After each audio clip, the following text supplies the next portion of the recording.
আলহামদুলিল্লাহ, আল্লাহকে ধন্যবাদ আরও একটি সুন্দর সকাল উপহার দেওয়ার জন্য। আয়শা, মা ঘুম থেকে উঠেছিস? হ্যাঁ আম্মাজান, উঠে পড়েছি। আম্মাজান, আজ আমার খুব তাড়া আছে, সকাল সকাল জমিতে গিয়ে পানি দিতে হবে। আয়শা মা, ভাইকে আগে ঝটপট কিছু খেতে দিয়ে, খালি পেটে কাজ করা ঠিক হবে না, তারপর উঠোন ঝাড়ু দিস। চিন্তা করবেন না আম্মাজান, আমি ঝটপট ভাইকে নাস্তা তৈরি করে দিচ্ছি।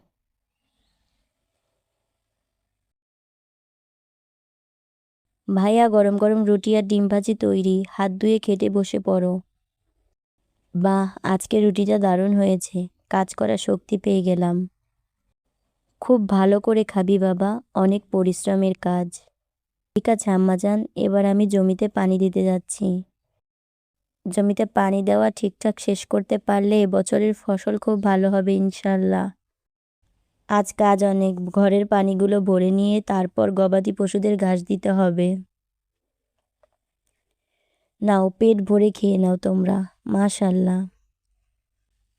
ভাই আসার আগেই দুধ জাল দিয়ে ঠান্ডা করে রাখতে হবে। দুধটা জ্বালা হয়ে এসেছে, এবার নামিয়ে ফেলি। আম্মাজান, রাতে কি ভাইয়ের প্রিয় ডাল আর ভাত রান্না করব? হ্যাঁ মা, ওটা তো খুব ভালো কথা। ভিডিও ভালো লাগলে সাবস্ক্রাইব করে যাবেন। ধন্যবাদ।